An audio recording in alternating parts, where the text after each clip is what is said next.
The demonstration on the moon changed everything. The Grand Arbiter's representative returned to the stranded armada, and the data was transmitted through the one slow, weak channel the humans allowed. In the Hall of Concord, now repaired and glowing once more, the council gathered not in judgment, but in a state of profound disorientation. The evidence was undeniable. They had not been fighting a rebellious child species. They had been attempting to prune a branch of a tree whose roots were entangled with the fabric of reality itself. General Park, Min and Dr. Choi Soo-min stood again on the black disk in the center of the hall. This time they were not alone.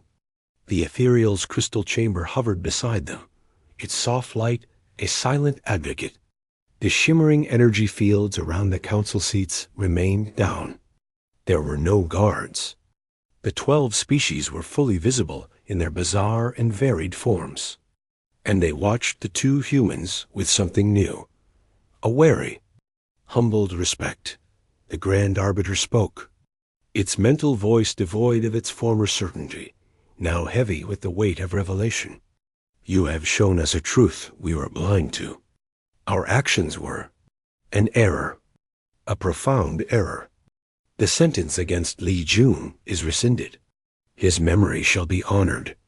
A formal, posthumous apology was the highest concession the ancient being could make. Park, Min nodded, accepting the gesture. Thank you. But honor is not enough. Our envoy is still dead. Your fleets are still in our space. We need a new way forward. Your network, the silicate being representing the engineers said, its voice like grinding stones.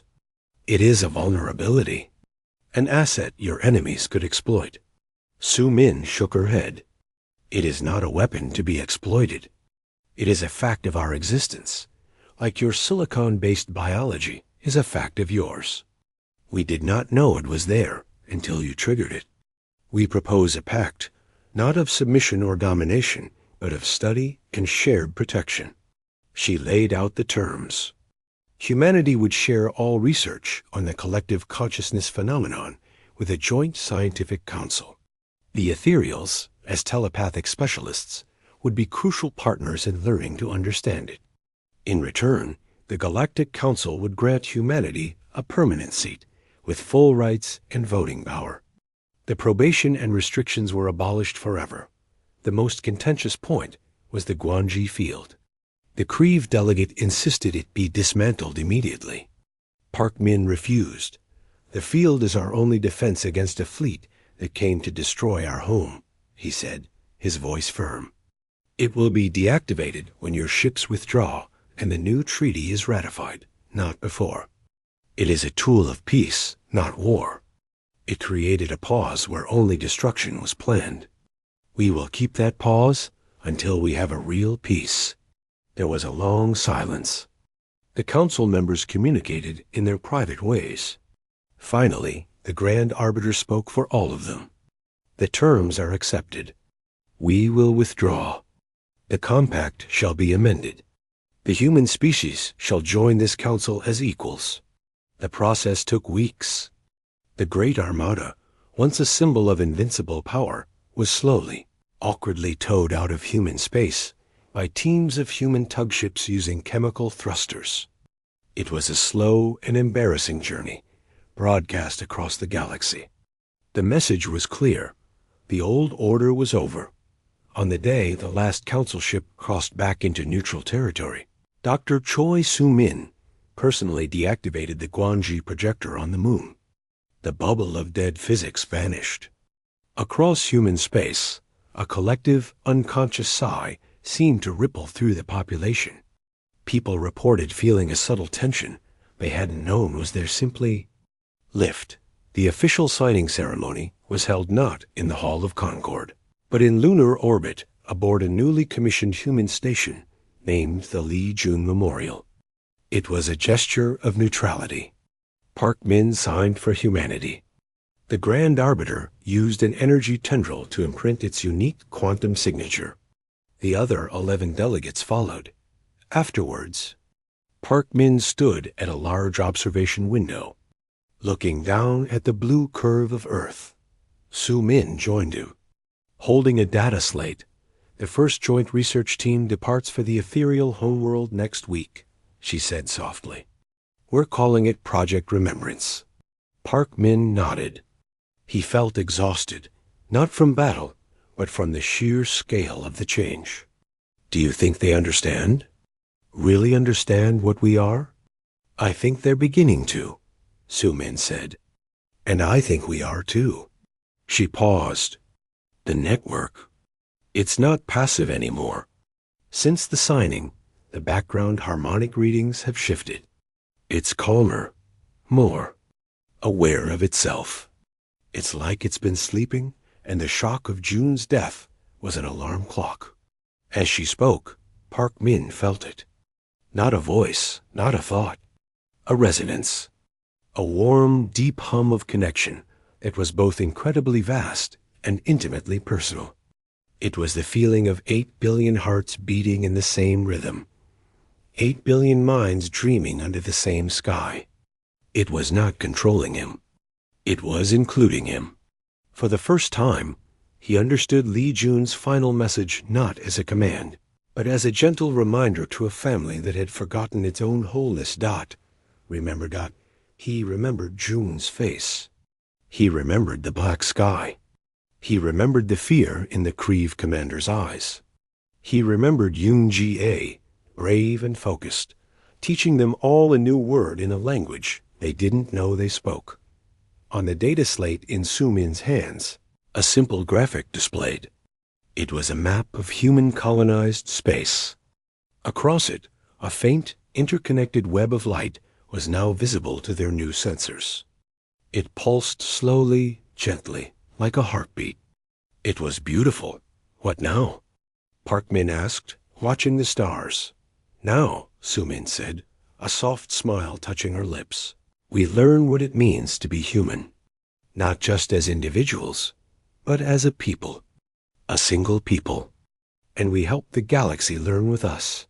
Far away, on a new colony world called First Dawn, a child looked up at the unfamiliar night sky, filled with 2 moons and a ribbon of alien nebula. She felt a sudden, comforting warmth, a sense of not being alone, even though her parents were inside. She didn't know why, but she smiled. The war was over. It had ended not with a bang, but with a realization. The execution of the human envoy had been a tragedy of ignorance. The black sky had been a reflex of a wounded whole. And the peace that followed was built on a simple, staggering truth. Humanity was never alone. They had always had each other in a way deeper than anyone had ever dreamed. They were not a chaos of sparks, but a single, steady flame. And as they turned their eyes back to the stars, they did so not as reckless children, but as a united species, finally awake, finally remembering who they were. The sky was no longer a void to be feared or conquered. It was a canvas waiting. The silence in the Council's armada was not just the absence of engine hum. It was the silence of profound shock. For days, the great ships drifted, prisoners in a pocket of space where their science had failed them. Small, boxy human vessels moved among them like worker ants, docking to transfer canisters of water, air, and simple nutrient pastes. The indignity of being fed by your captors was a deeper wound to the Council species than any battle loss. On the Creve command ship, the commander pride had curdled into a bitter, helpless anger. He spent his days staring at the data logs of the blackout event, the only anomaly that made any sense. It was the ethereal delegate, however, who began to understand. The ethereals were the most reclusive of the council members. They had no physical ships in the armada, only a presence of conscious energy pattern housed in a glowing crystal chamber aboard the silicate being's flagship. They were telepaths, empaths, students of the universe's subconscious layers.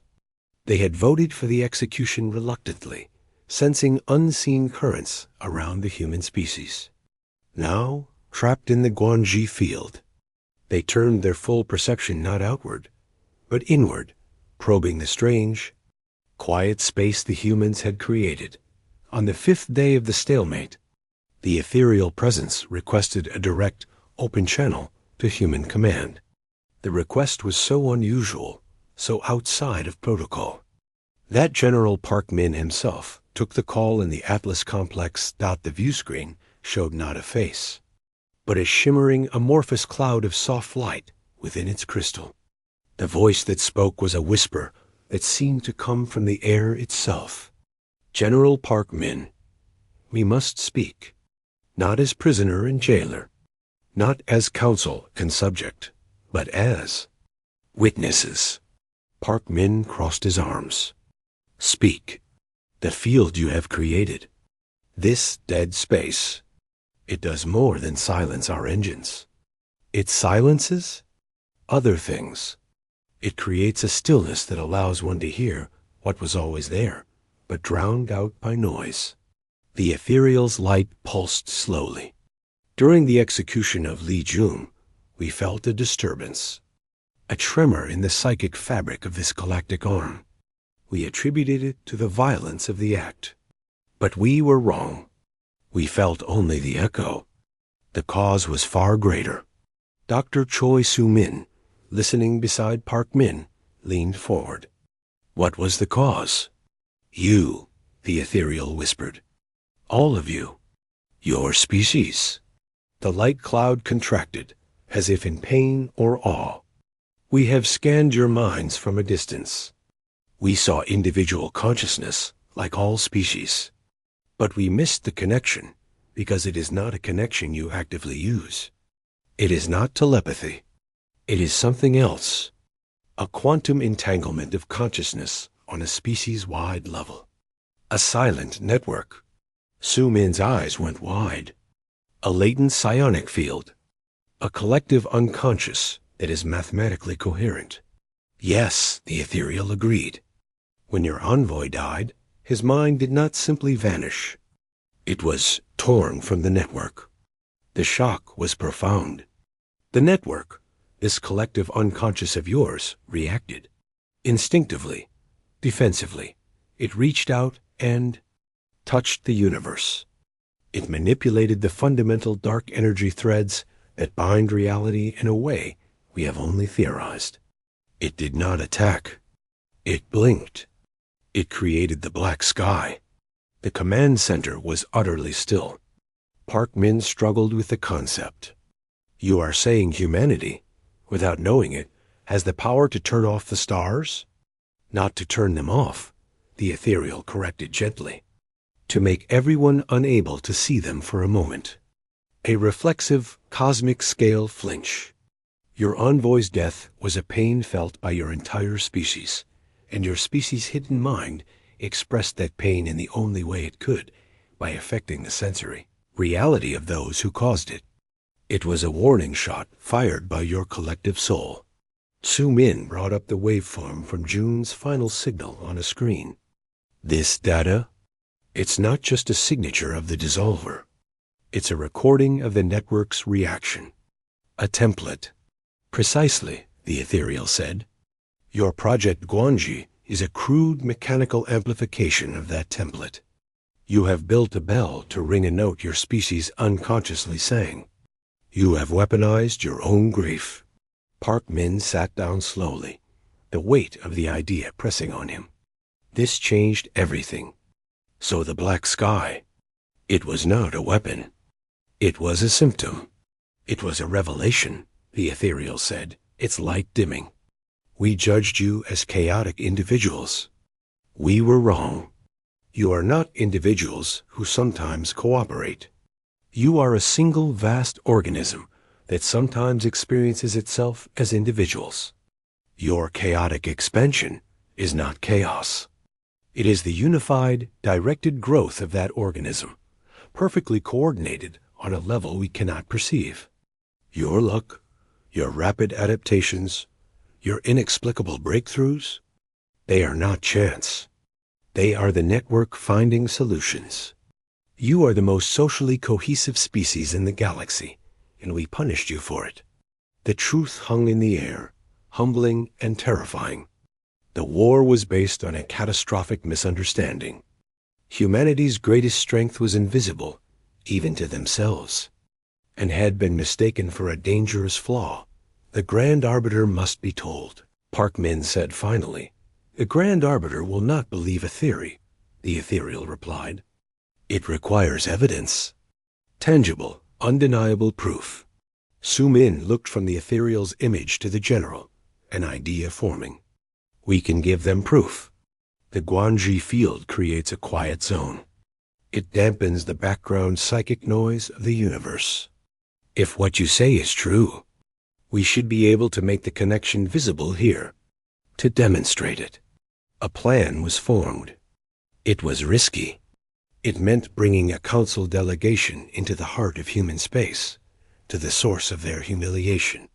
But the alternative was a slow death for the trapped armada and a permanent war of misunderstanding. A small, unarmed silicate shuttle was allowed to pass through the human perimeter. It carried the Grand Arbiter's personal representative, a high-ranking Creve scientist, and the ethereal's crystal chamber. They were brought to a secure laboratory on Luna, not far from the Guanji projector itself. In a plain, white room, the delegation stood. The human in the room was not a soldier or a politician. It was a volunteer, a young xenobiologist named Yoon-Ji-A. She was nervous, but calm. Su Min had explained the theory to her. The field is active here, Su Min said to the aliens. It creates perfect conditions to isolate the signal. We believe every human is a node in this network. We believe we can, with focus, create a tiny local manifestation of what happened on a galactic scale. Yoon-Ji-A sat in a chair. Sensors were attached to her head, monitoring brain activity. Other sensors measured the photon count in the room. The alien delegation watched, skeptical. What must she do? The Creve scientist clicked. She must remember Li Jun, Park Min said from the observation room, his voice tight. She must remember the moment he died, and she must feel the connection to every other human who felt it. Yoon-Ji-A closed her eyes. She breathed slowly. She had not known June personally, but she had seen the feed. She remembered the stillness of his body. She remembered the collective gasp that had swept through her research facility. She thought of that feeling, that shared wordless ache. She reached for it, not as a memory, but as a living thing. At first, nothing happened. The Creve scientist made a dismissive sound. Then, the sensors began to sing. Yoon-Ji-A's brainwave pattern did something unprecedented, firing in a complex harmonic rhythm. And in the room, the light began to change.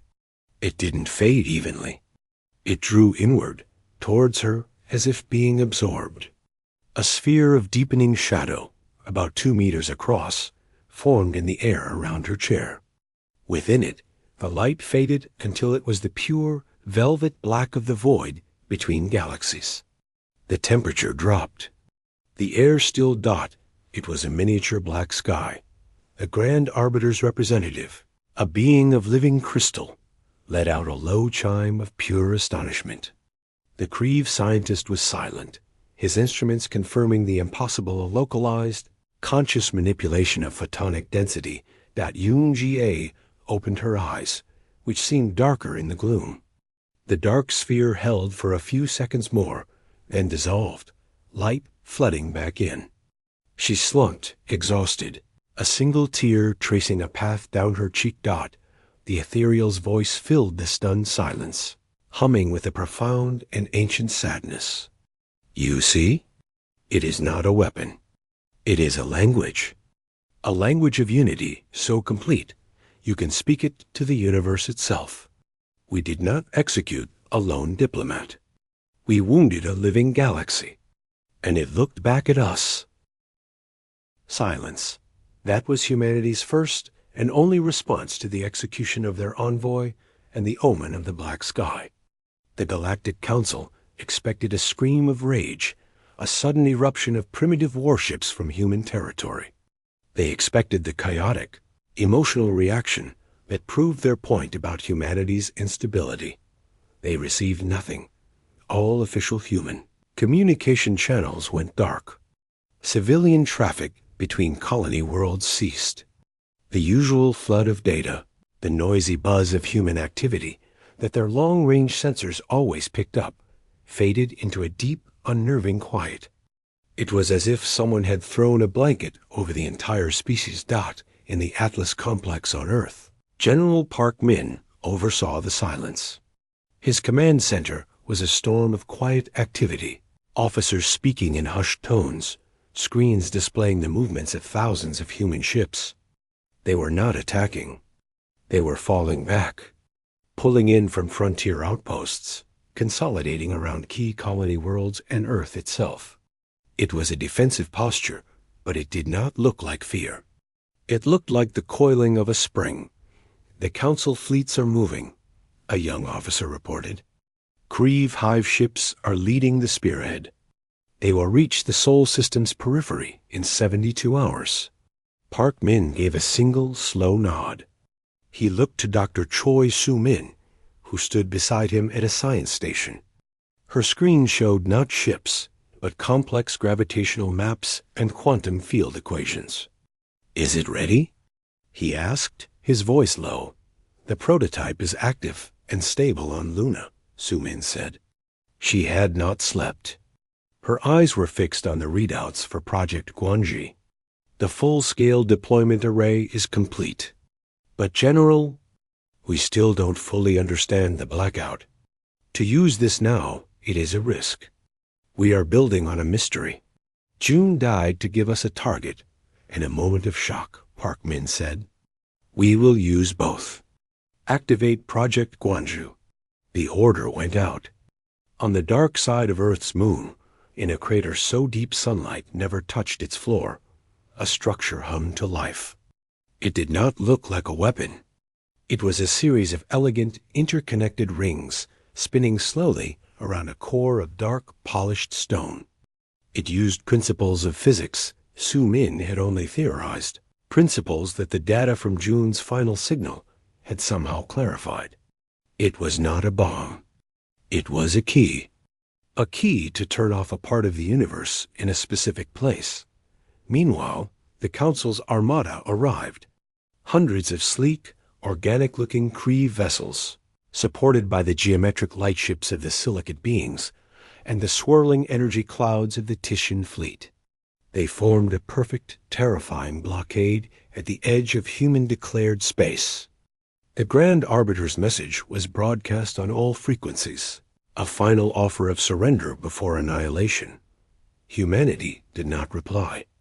The silence continued. The Creve commander, eager to avenge the insult of the black sky and enforce the Council's will, gave the order to advance. The great armada crossed the invisible border into human territory. The moment the lead ships passed the threshold, Project Guanji fired. There was no beam of light, no explosion. A pulse of something subtler than gravity, quieter than magnetism, radiated out from the moon in an expanding sphere. It moved faster than light, a ripple in the fabric of space-time itself. On the bridge of the Creve command ship, the lights flickered. The constant, comforting hum of the engines changed. It dropped in pitch, groaned, and fell silent. The main view screen, which showed the stars and the approaching blue-green marble of Earth, went dark. Every screen went dark. Emergency lighting failed to activate. "Report." The Creve commander clicked, his mandibles twitching in irritation. "Power loss. Total system failure. Engines are dead. Weapons are offline. Life support is on passive reserves. We are drifting." The same report, in a dozen different languages and clicks and hums, echoed across the entire Council armada. 327 advanced warships, the pride of 12 species, became inert metal and crystal tombs, floating silently in the void. Their faster-than-light drives were not just disabled. The fundamental physics that allowed them to work seemed absent. Their energy weapons held no charge. Even their communications could only send weak, slow radio signals that would take years to reach home. They were trapped. Not by a shield, not by a minefield, but by a bubble of altered reality where their technology simply did not function. On Earth, Park Min watched the sensor feeds. The enemy fleet was a cloud of cold, dead metal. Status? Su Min let out a breath she didn't know she was holding. The field is stable. The Guanji bubble encompasses the entire invading force in a buffer zone of 500,000 kilometers. Within it, the laws governing relativistic fields and phased energy are muted. Their technology is based on those laws. Ours, she allowed herself a small, grim smile, is not. Humanity's technology had always been different. Where the council races had mastered elegant, singular principles, humans had used a messy, combined approach. Chemical rockets, fission, fusion, magnetic railguns, and yes, some borrowed gravitic theory. But the core of their systems was more basic, more robust. A human ship had a backup for its backup. Their engines still worked on Newton's third law throw something out the back to go forward. It was slow, but it worked inside the Guanji field. Their weapons were ballistic, firing solid slugs with explosive charges. Primitive, but functional. While the council fleet drifted, helpless, the human ships began to move. They were boxy, inelegant things compared to the organic curves of the Creve ships. They turned on bright, simple chemical thrusters and approached the silent armada. A single human shuttle, unarmed, detached from one of the larger vessels and flew toward the Creve command ship. It docked with a clang that echoed through the dead alien hull. The airlock opened. General Park Min, in a simple pressurized suit without decorative armor, stepped onto the alien ship. He was followed by 2 soldiers, but their weapons were holstered. They walked through the darkened, silent corridors, guided by handheld lights, until they reached the bridge. The Creve commander stood amidst his paralyzed crew, his compound eyes reflecting the beams of the human lights. He could not understand. His ship was infinitely more advanced. How had these primitives done this? Park Min's translator emitted the rough clicks of the Creve language. Your fleet is disabled. Your weapons are useless. You are in our space. He paused, letting the situation sink in. This is not a victory. This is a demonstration. You came to teach us a lesson with an execution. We have answered with a question. How did your lights go out? The Creve commander remained silent, seething. We do not wish to destroy you, Park Min continued. If we did, your ships would already be scrap. We are holding you here. Your life support will fail in a matter of weeks. We will provide humanitarian aid to your crew's air, water, basic food to prevent loss of life. But your fleet will not leave until the Galactic Council agrees to speak with us. Not to dictate to us, to speak with us. He turned to leave, then looked back. The black sky was your warning. This, he gestured to the dead consoles around him, is ours. You have 1 week to send a delegation to negotiate. Choose people who can learn. Back on the human shuttle, Park Min looked at the field of dead warships through the viewport. It was a staggering victory, yet he felt no joy. Su Min's words echoed in his head. They were building on a mystery. They had used a tool they didn't fully understand to defeat an enemy they didn't fully know. And somewhere out there, the power that had darkened the stars for 10 seconds was still waiting. Unexplained, the silence from humanity had been broken. Not by a shout of war, but by the quiet, humiliating click of a lock turning. The Council's mighty armada was not defeated in battle. It had been placed in a cage of dead physics. And for the first time in 10,000 years, the Galactic Council had nothing to say. The neural dissolver was not a weapon of physical pain. It was a tool of absolute erasure. The crystalline rods pulsed with a light that seemed to drink in the surrounding glow of the Hall of Concord. Li Jun felt the pressure, not on his body, but on his mind. It was like a great, silent hand pressing down on his thoughts, his memories. The very sense of who he was not first to go were the recent things. The tense journey to the Citadel, the last meal he had shared with his small crew aboard the Envoy ship Pioneer's Resolve, the face of his assistant Kim Hana as she wished him luck. The memories dissolved like sugar in water, leaving only blank spots. He did not cry out. His training held.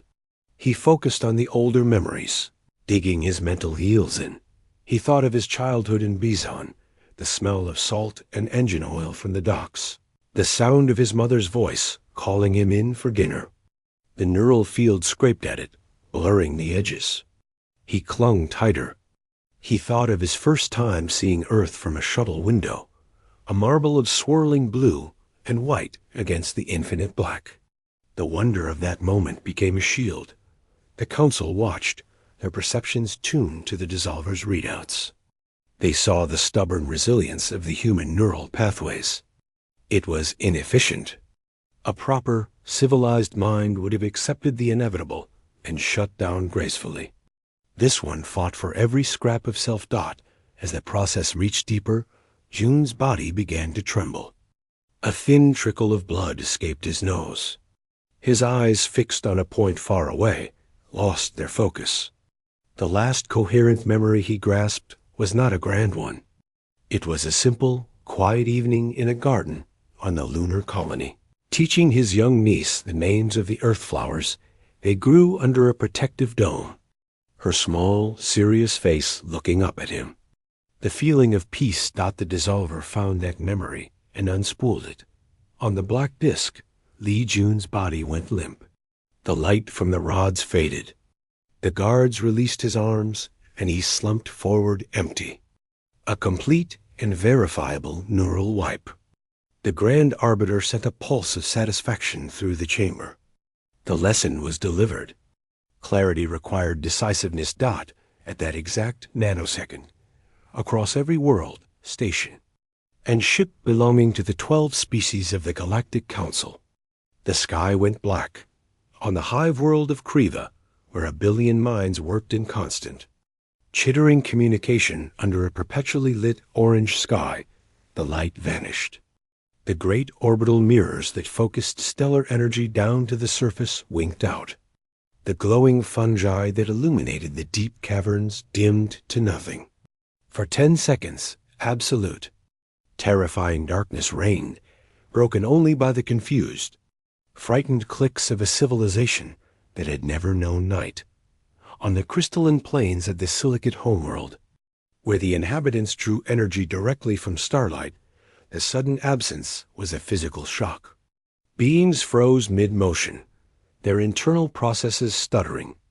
The complex, beautiful light-refracting towers that were their cities became opaque tombs. In the gaseous layers of the Titian Nebula habitats. The energy currents that the beings rode and communed with simply stopped. Stillness, a concept foreign to them, gripped everything. Even in the Hall of Concord, the soft, internal glow of the walls and floor extinguished. The shimmering fields around the council seats flickered and died, revealing, for a fleeting moment, glimpses of bewildered alien forms before the utter blackness hid them again. The only sound was a low, sub-audible hum from the now dormant machinery. 10 seconds. Then, as if a switch had been flipped, the light returned. Everywhere, the orange sky of Kriva blazed back. The crystalline tower shone. The nebula currents swirled. Panic, slow and cold, replaced the council's satisfaction. This was not in any projection. This defied all known science. To block a sun was one thing. To simultaneously negate every source of light, both natural and artificial, across hundreds of light years, in dozens of different star systems, was impossible. It spoke of a power beyond their understanding. The Grand Arbiter's voice, when it came, vibrated with a new, unfamiliar tension. Analysis. immediate. On the human envoy ship Pioneer's Resolve, parked at the designated diplomatic edge of the Citadel's space, Kim Hannah stared at her instruments. She had watched the official feed of June's execution until she could bear it no longer, turning instead to her sensor panels to focus on anything else. She was the one who saw it happen in cold, clear data. "It's not local," she whispered to the empty cockpit. Her fingers flew across the console, pulling data from the ship's long-range scanners and the passive diplomatic observatory net. The blackout, it was universal, or council-wide. Every system under their dominion registered a complete photonic negation event. Duration, 10.000 seconds exactly. It was perfect and simultaneous. She replayed the sensor logs. The event was time-stamped to the microsecond of June's neural flatline. A coincidence? Kim Hannah, a scientist to her core, did not believe in coincidences of that magnitude. Her heart, heavy with grief, began to beat with a different rhythm of eerie, terrifying curiosity. Back on Earth, in the central command bunker known as the Atlas Complex, General Park Min had also seen the execution feed. His face was a stone mask. He had argued against sending June alone. He had lost the argument to politicians who still believed in talking. Now the talking was over. Before he could issue a single order, the alert came in. Not from a military channel, but from a buried, ultra-secure line linked to the biometric implants of all high-risk diplomats. It was Lee Jun's implant. It had sent a data packet at the moment of his death. The packet was small. It contained no voice, no image. It was a string of stellar coordinates and a single raw data file. The file was a cascading energy signature, a complex waveform that made the military computers scream with overload warnings. Park Min called in his chief science advisor. Dr. Choi Su-Min.Su-Min arrived, her eyes red-rimmed. She had worked with June on the diplomatic science team. She studied the waveform on a secure screen, her fingers tracing its insane peaks and valleys. This is the event," she said, her voice hollow. "What event?" Park Min asked, his tone gruff. "The black sky. This waveform. It's not a weapon signature. It's a reaction. It's like an echo of the dissolver's energy, but inverted and amplified on a cosmological scale." She turned to look at the general, her scientific detachment crumbling into awe. "It's as if the universe itself objected." Park Min frowned. He was a soldier. He dealt in ships, missiles, and troop deployments. Cosmic objections were not in his manual. What about the coordinates? Su-Min cross-referenced them with the galactic charts. Her breath caught. The Citadel's central defense nexus. The master control for the Council's fleet coordination and planetary shield systems. It's their beating heart. Silence filled the command center. The implications were staggering. June's final act was not just a message of defiance. It was a targeting solution, and the method of its delivery, coinciding with an impossible, galaxy-spanning phenomenon, suggested forces at play that no one, human or alien, fully understood. On the view screen, a live feed from a deep space telescope showed the quiet starfield near the Galactic Council's core worlds. Everything looked normal, peaceful. But in command centers and science labs across human space, a new understanding was dawning. The war had not begun with a declaration. It had begun with an execution.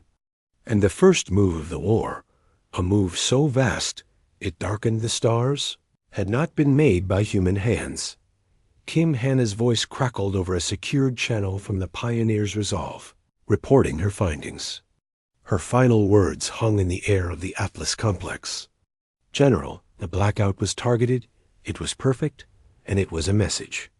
But I don't think it was a message for us." Park Min looked at the star chart, at the coordinates June had died to send. He knew what he had to do. The time for talking was over. But as he prepared to give the orders that would mobilize the human fleets, he felt a cold shiver that had nothing to do with battle. What had they triggered? And when they fought back, would they be fighting the Council or something else entirely? The sky had gone black. Now it was humanity's turn. The chamber was called the Hall of Concord. It was a vast, impossible room built inside a hollowed-out asteroid that hung in the neutral space between the spiral arms of the galaxy. Light did not come from lamps or stars, but from the very walls and floor, which glowed with a soft, pearly luminescence. In the center of the room, on a raised disk of black stone, stood Li Jun. He was alone. The air was cool and carried no scent. Around the disk, in 12 towering seats carved from materials unknown to human science, sat the members of the Galactic Council. Their forms were shadowy and indistinct behind fields of gently shimmering energy, a courtesy to keep their true appearances from causing discomfort. But June felt their attention.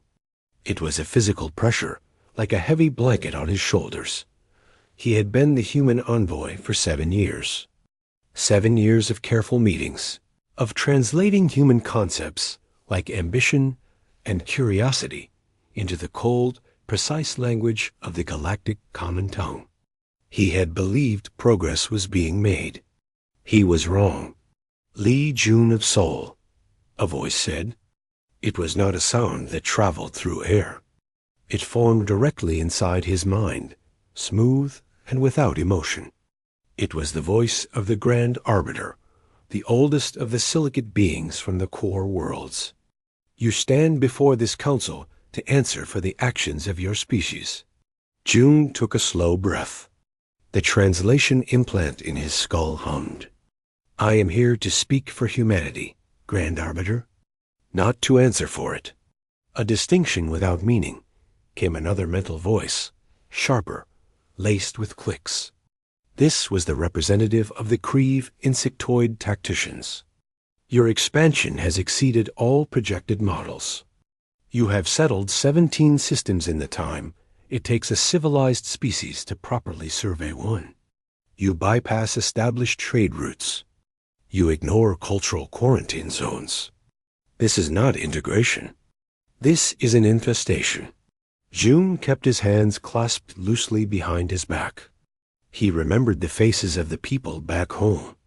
Not the politicians, but the engineers on the new orbital docks around Mars. The biologists cataloging life on Europa's ice shelves.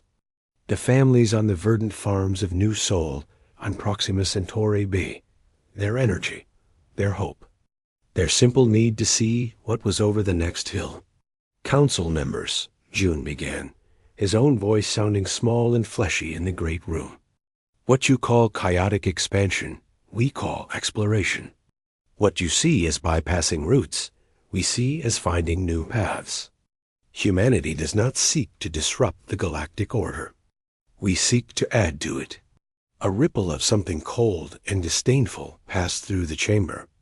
A being composed of swirling gas and light, the emissary from the nebula of vases, spoke. You add chaos.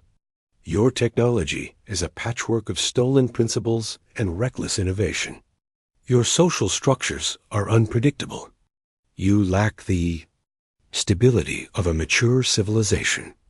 You are children playing with starships. We learn quickly, June said, a flicker of defiance in his dark eyes. We adapt. We offer new perspectives. Our medical nanites could help the Plorians with their genetic decay. Our quantum tunneling techniques could stabilize the Creve hive networks. Do not presume to fix problems you do not understand. The Creve envoy snapped. Your solutions are like hammers. You see a complex mechanism, and your only thought is to strike it. The Grand Arbiter's voice returned, silencing the others. The issue is fundamental, Li Jun. The Galactic Compact, signed by our founding species 10,000 of your years ago, is built on the principle of gradual integration. A species must prove its psychological and technological maturity over millennia before being granted full rights of expansion. Humanity has vaulted over these steps. You have not earned your place. June felt a cold knot form in his stomach. This was the core of it. Not fear of their weapons, but fear of their speed. With respect, the principle was written by species whose evolution took a different path. Your histories speak of long ages of quiet contemplation before reaching for the stars. Ours was different. Struggle, conflict, and a relentless drive to overcome our limits defined us. That same drive brought us here. It is not a flaw. It is our nature. It can be your greatest asset. For an asset to be of use, the Grand Arbiter intoned, it must be controlled. The Council has reached a decision. Humanity will withdraw from 12 specified star systems, including the Lyra Nexus and the Kairos mining belt. All faster-than-light research will cease, and your navigational data will be surrendered to the Council for oversight. A probationary period of one standard galactic cycle, 1,000 of your years, will commence, during which human movement will be restricted to your home solar system and 2 designated colony worlds. The words hung in the air. They were a death sentence, not of people, but of a future. To accept this would be to strangle the human spirit, to tell generations born in the vastness of space that their horizons must now shrink to a tiny, approved cage. It would mean undoing every sacrifice, every discovery, every dream that had carried them this far. June's heart hammered against his ribs. He thought of his assistant, Kim Hana, analyzing data back on the ship. He thought of General Park Min, waiting for a signal that would never come if he acquiesced. He straightened his spine. "I cannot accept these terms," June said, his voice clear and firm, echoing slightly in the silent hall. "Humanity will not surrender its right to grow, to learn, and to exist as a free species. We ask not for dominion, but for partnership.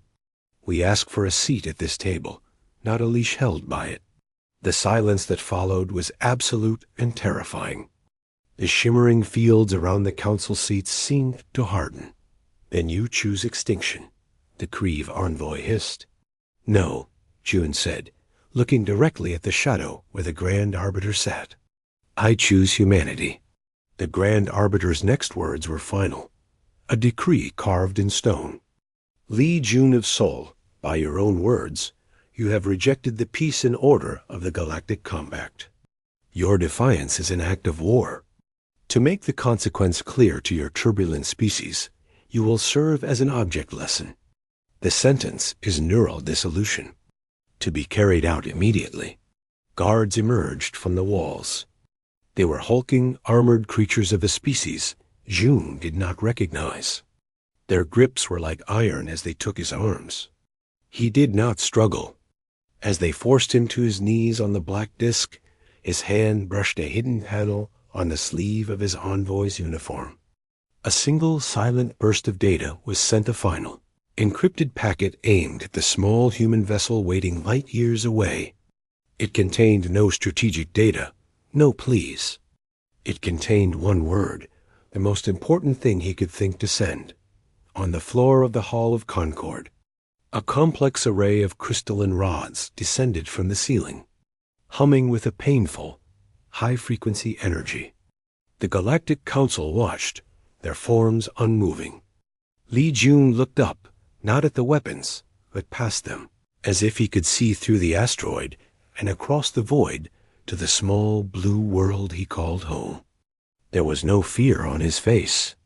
There was only a profound and unshakable resolve. The air crackled. The light in the room seemed to bend toward the disk. The execution of the human envoy had begun.